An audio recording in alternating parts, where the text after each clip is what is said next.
What's up, guys? So I left Walmart, had to come back over to my side of Watertown. What I mean by my side is that now it's only going to take me like 10 minutes to get home as opposed to a half hour. Had to go to Dollar General, pick up some stuff for the house, figure while I was out and about. Well, I wish I had waited to come to town now because my best friend of 25 years, Kathy, texted me and said she's coming up to my house today. Kathy lives in Natural Bridge. She is about a half hour, 40 minutes from me.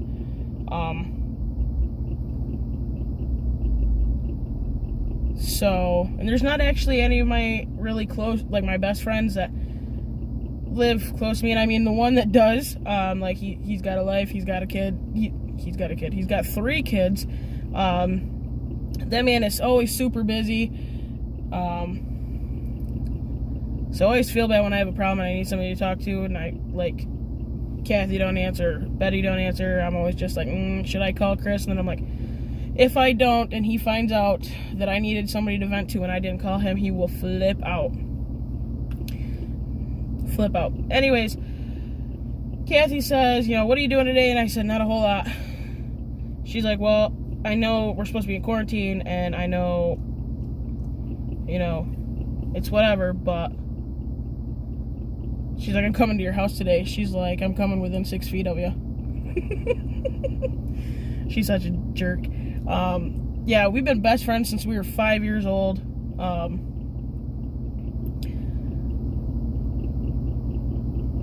We met not only school, but mostly our brothers. Our brothers are best friends as well. Andy and Vince are best friends. So they've also been best friends since they were kids.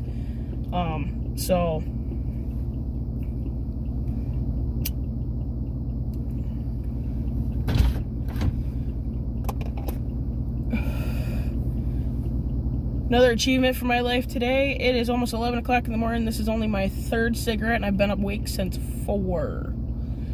I'm doing good. Anyways, ooh, it's fucking bright, guys. Bright.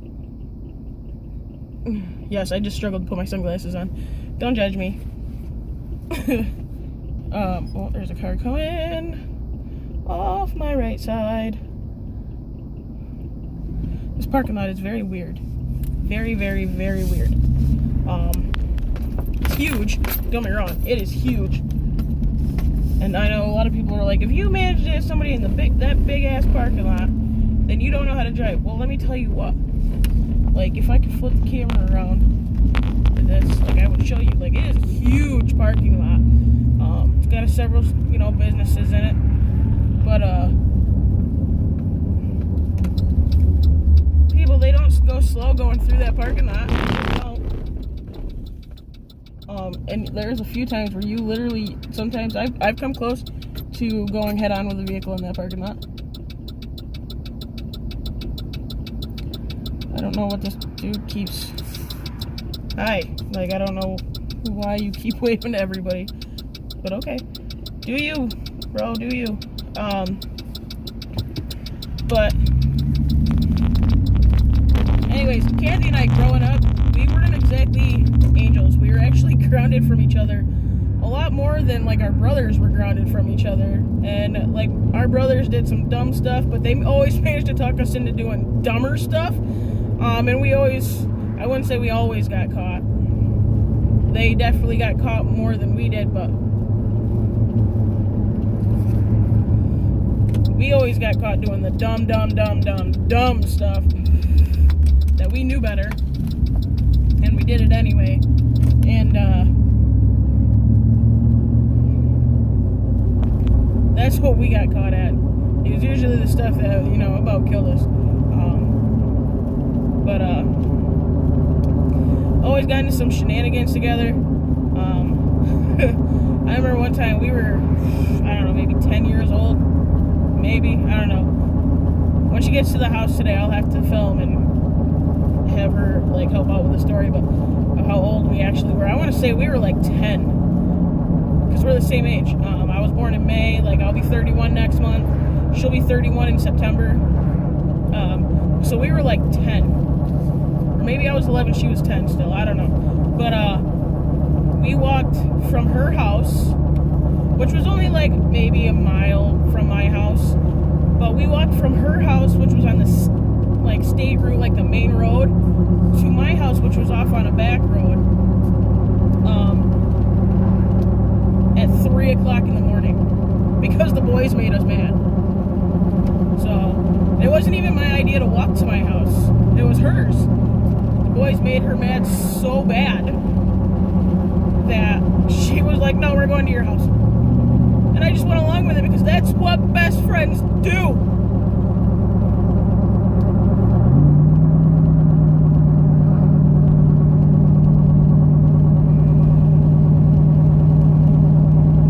I mean, don't get me wrong, Kathy came up with some pretty horrible ideas. But it's not like I didn't. I mean, I came up with probably a lot more than she did, and we still did it. But either way, we were just each other's bad influence growing up. But she has literally been my ride or die since we were 5 years old.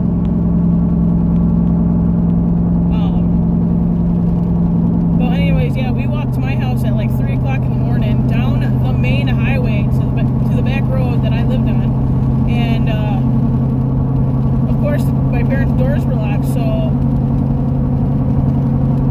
I was like, you know what, my mom's gonna be pissed.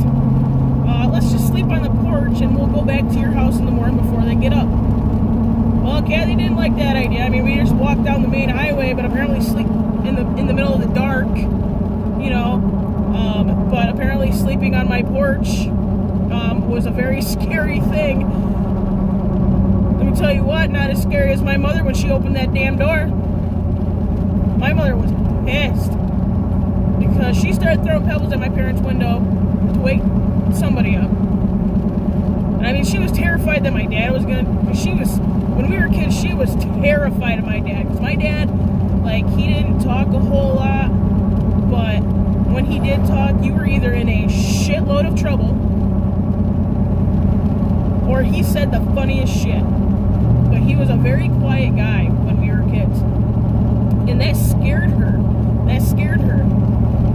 And actually, you know what, to be honest with you, I was kind of scared of my dad when I was a kid. I'll admit it. I was terrified of him.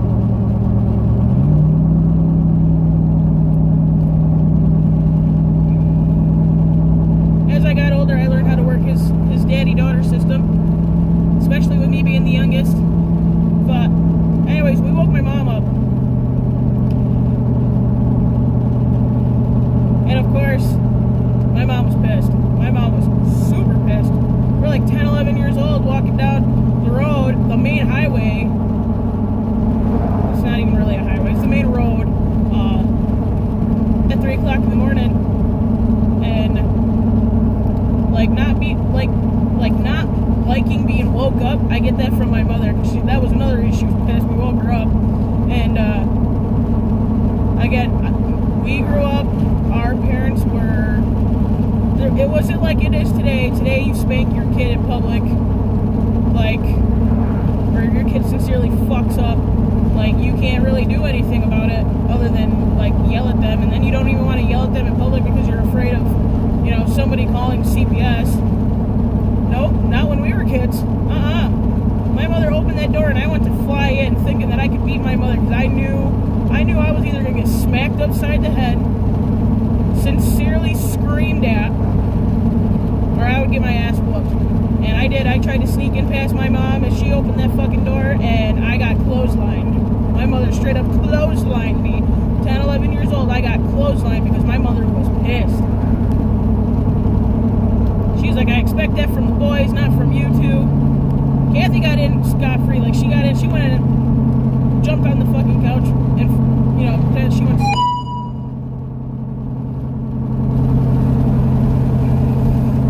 Well, don't think that she got off scot-free, because that morning, like, I woke up and my mother was standing over her sleeping on the couch. My dad was out in the kitchen drinking coffee. Like, he knew what was coming, because me and Kathy, we done fucked up. We fucked up. And I remember my mom just stood there and I said good morning to my mother, and my mother was just kind of looked at me. She gave me the look. And anybody that's ever had a mother and you fucked up, like, you know the look. So I shut my mouth and I went out in the kitchen, and my dad just kind of looked at me and he just shook his head. And I apologized. I said I was sorry to my dad, and you know, I told him what had happened, and my dad just kept looking at me and shaking his head. And I went back into the living room just as Kathy was waking up, and she like rolled over, looked at my mom, was like, "Hi, Ma," and my mother was just like, smack. Mom's like, "Thought you were gonna get off without getting fucking smacked, didn't you?" Mom's like, "What the fuck is wrong with you girls?" Like, it was bad. It was fucking bad. So then her parents had finally realized that we weren't in the house. I don't know if it's because my mother had called her mother, or if the boys told on us, or what, but her mom called, and like, well, I don't know if she called, if my mom called her, I don't know, but all of a sudden my mom was just like, "You two are going right back to her house." She looked at me, she's like, "But you're grounded, but you need to you get to deal with her parents now too." Which was just, it was basically a double whammy, because we grew up, her parents and my parents kind of had this understanding, like, you treat our kids like they're your own, you beat them if you need to, you know, no beat them for no reason, but if they fuck up, smack the shit out of them. So naturally, we get to Kathy's house, and her mom is waiting outside, and I didn't even want to get out the car. I did not want to get out the car at all. My mother was like, "Get your ass out of this car." So we both walked up, and me and Kathy got our asses whooped. Like, her mom fucking smacked the shit out of both of us. You know, it was, our parents already, like, they always, you know, had a lot of anxiety about us walking down the main road in the middle of the day to each other's houses, even. Well, we did it at night. We did it at 3 o'clock in the fucking morning. Our parents were not impressed, especially our mothers. Our mothers were not impressed. Not even close to being fucking impressed at all. Period. That's just one story of the shenanigans of 25 years of friendship with this broad. I had my bad ideas too, you know, especially after my family moved to Copenhagen. We moved out of Natural Bridge to Copenhagen, and she would come up. Oh, did we ever get into some dumb shit then? Lord have mercy, did we get into some dumb shit then.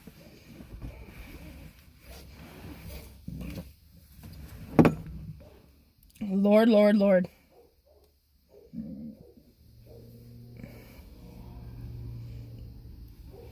But I don't know, she's been having some troubles in her life lately. Relationship, marital problems in her life, but so, you know, I've kind of had her back for that, you know, and I told her, you know, just because I disagree with you doesn't mean I don't have your back. It's your life, you're an adult, you're gonna do what you want to do, and as your friend, as your best friend, like, it is my job to support you no matter what you do, even if I disagree with it. Like, I'm not your life coach. I'm not your parent. I'm not your sibling. I'm your best friend. I mean, we basically grew up as sisters. You know, her kids call me Aunt Val. You know, when I was married and my now ex-husband and I were, you know, planning kids, we already discussed, you know, that they would call her Aunt Kathy, and, you know, it's the same with all of our friends, like his friends, you know, it was going to be Uncle Alex, Uncle Joe. My friends, you know, Aunt Kathy, Aunt Betty,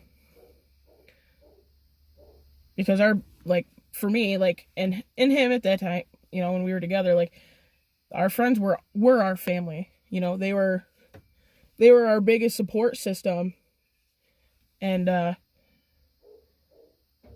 so as Kathy's best friend, like, just because I disagree with some of the stuff that she's said and done, and it's my job to have her back but she also knows that I will call her out on it. Me and Kathy, we've had our share of fights, our ups and downs of friendship, but we've always been each other's ride or die. Always. You know, she could be mad at me. She could have been mad at me yesterday, but today it's like a whole new day. You know, we could get into a fight today, but if she calls me tomorrow, like, I'm there. And it's the same. She could be mad at me. I could call her tomorrow. She's there. She's also dealing with, with this whole quarantine thing. Her hours at work have been cut, and, she's got a husband and 3 kids to feed, and, she don't know quite how to do, like, paperwork for, like, unemployment, like, partial unemployment and stuff, and I'm not saying that I do, but she don't want to do it by herself, so I said, all right, well, when you come up, like, we'll figure this shit out together. She took it a lot better when I told her I was leaving state. She took it a lot better than I thought she was going to, but, she told me, I don't really want you to go, you've been my ride or die, but, there's no way of making yourself better in upstate New York. There's just not. I was supposed to be going to Texas, so she was kind of bummed, she's like, that's a long drive, that's a long trip, whatever, but now I've decided to, go to Tennessee, and, so she's like, that's a little closer. She's like, it's still a long drive. She's like, but it's 15 hours is better than 2 damn days, so,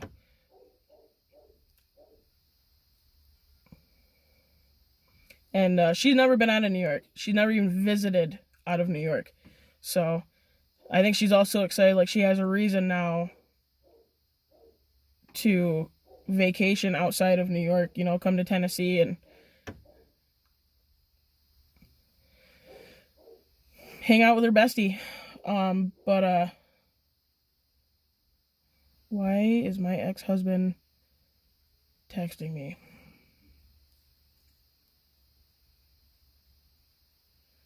I don't know. And yes, my ex-husband and I get along, as I've said in a previous video. Must be, like, he talks to me about relationship advice.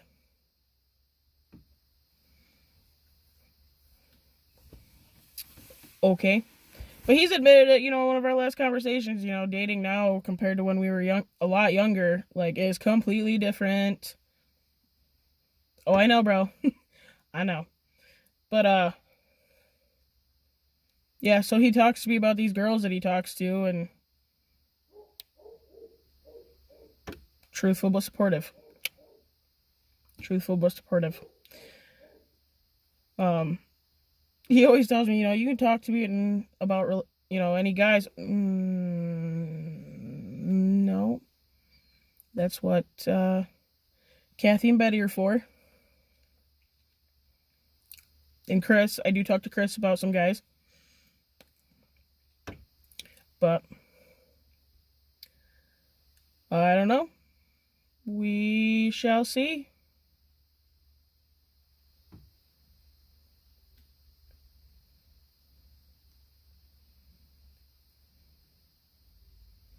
But alright, guys, sorry, I didn't mean to just space out there for a second. I'm, like, watching my dad. I'm at their house, in their driveway. Just got here. I'm watching my dad climb underneath the tractor. Wondering if he needs help. He's probably gonna be, no. He doesn't like asking for help. That's where I get that from. But alright, I'm gonna go in and say hi to my mother. And, I'll try to post when Kathy gets to my house.